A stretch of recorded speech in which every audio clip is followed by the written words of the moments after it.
Hey, what's going on, everyone? It's your friend Beth. My name is Jared, and today I want to talk about Spider-Man 4. Spider-Man Brand New Day, the new MCU Spider-Man with Tom Holland coming out next summer.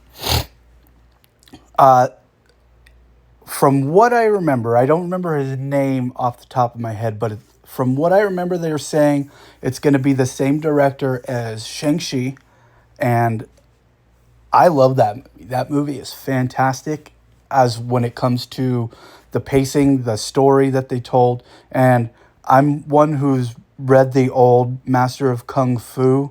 And the first time I saw the movie, I was kind of irritated with it because it was like nothing like the 70s comics that I read. But when I watched it again, I just kind of watched it for the sake of a movie and a story. And I was like, oh, wow, this movie's fantastic. I really like this movie. And so it's kind of now one of my favorite MCU movies. And that director, I forget his name, he's going to be directing the new Spider Man. And that makes me really excited because the other Spider Man movies that's come prior to the Brand New Day, the home trilogy, I guess you would call it, I don't like those movies, unfortunately. I do really love the Tobey Maguire ones, and I do really like the Andrew Garfield ones, The Amazing Spider-Man, including the second one. And I like Spider-Man 3 with Tobey. So, I love all three of the original Spider-Man trilogies, or trilogy, excuse me, and I really love the first or only two Andrew Garfield movies. All five of those movies are excellent to me. And it's kind of unfortunate that I don't like the home trilogy. I want to, I really do. But to me, they're just kind of missing something, and I think it's something to do with whatever they're doing to make it fit in the MCU is like taking away whatever I'm not sure what it is, but something feels missing. And that's unfortunate. But the story that the director of Shang-Chi, I should really know his name. I feel like a fool. I should have looked it up before recording. But the filmmaker who made Shang-Chi, he really hit that like emotion that I think Spider-Man should have had with with Shang having his friendships and his family dynamics. And so I'm really looking forward to what they're going to do, and just the action, that fast-paced kung fu action, like that bus scene is incredible, right? Like there's I don't think there's anyone who would argue that that bus fight scene isn't awesome. And someone who lives relatively close to San Francisco and been there plenty of times, it's like it's cool for me as a West Coaster to see a superhero movie on the West Coast. Like, oh yeah, I know that area, but so I guess that's how Marvel, East Coast Marvel heads feel. Anyway, but what I'm really excited for is what kind of movie this might be, because now we're getting a new director with and also a new direction of the character. Where Peter left off at the end of, what is it called, Far From Home?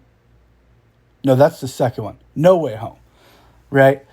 Where he left off in that final swing, which by the way is a bad swing. It's not good.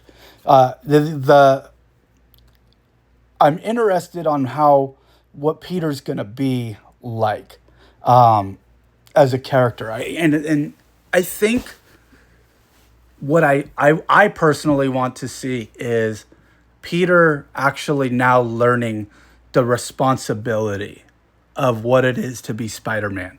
Because in the first three, it just kind of felt like nothing mattered. Even when, the chips were down, like it just kind of always felt like he just was kind of everything was handed to him. And now we're at a place in the character where he has to like earn it. And I'm really looking forward to that new maturity that comes with being Peter Parker and paying bills and being a superhero and balancing that superhero life with adult responsibilities, such as, him trying to get his education and pay his bills with what kind of work he's going to get, and also morally wanting to help people in need when he needs help. So that's like something I'm really looking forward to in this new film. And the fight choreography I'm really looking forward to. I feel like in the previous Spider-Man MCU films, they've been kind of CG centric, and like I don't really like remember too many of the fight scenes that well. And I think that's unfortunate. There's not really and there's not also the swinging. The swinging is really important in a Spider-Man film, and there's tons of essays on YouTube that you can find of the swinging cinematography and just the visual effects that they use for the swinging in comparatively to the 3 different versions of the Spider-Man movies. And the first Tobey series with Sam Raimi films, those invented the spider swinging for film. And then the TASM franchise really took built on that and made it even better. And then Disney came around and were like, yeah, it doesn't matter. Which is so crazy to me, because that's one of the things that's just so iconic with Spider-Man in every medium, that even in the video games, some people, myself included, just jump on the Spider-Man game, swing around for 5 minutes and be like, okay, that was fun. And so for them to not have a cool swinging scene in really any of them, where you're as a film, as a film watcher, you're wow, that's never been a moment in the MCU. And so I'm really looking forward to seeing that in Brand New Day. And what I'm actually really excited about is not going to edit into this video, but you can see a lot of footage of fans getting him swinging on this truck. So he's suspended on these cables, and the truck's driving through the city, and so he's kind of doing the swinging motion on the truck. And that was one of the things that they did in the TASM franchise to get that very low swinging shots when he's on the Brooklyn Bridge, I think it was. I don't know. There's a lot of bridges in New York. I've never been. But the bridge scene in the first Amazing Spider-Man, when he's going after the lizard and he saves the kid, that scene, that was one of the things that they did, is they used a truck with the suspension or suspending, I don't know, scaffolding on a truck, and having him on these cables doing the swinging motion to get the effect.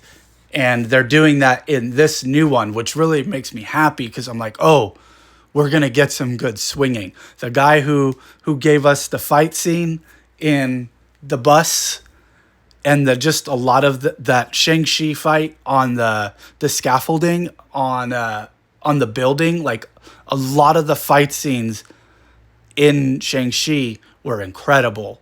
And so I'm just really looking forward to seeing this now translated into Spider-Man. And I just think we're in for a treat. And it does, there's a lot of, so that's just the filmmaking part. And then when it comes to the story, I'm not really sure what we're going to get, because I heard that the Hulk's in it, and the Punisher's in it. And so if maybe Superman is any indication that we can have multiple characters just kind of existing in the world to further along a Spider-Man story, I think that's good. I just don't like in the previous 3 Spider-Mans how they kind of like Tony Stark disrupted the story constantly. So I think that they're going to learn from their mistakes on this. And because, you know, everyone knows they called him like Iron Boy or Spider Boy. And like, it was just kind of like Iron Spider Boy and like Iron Man Jr. You know, I've heard a lot of people call those Spider-Mans that. And I think that is one of the reasons I personally don't like those movies, because they're too Tony Stark heavy and not Spider-Man heavy. And so I'm hoping whatever they're going to do with Punisher and Hulk in the next film is more in the same vein as the Justice Gang was in the new Superman film.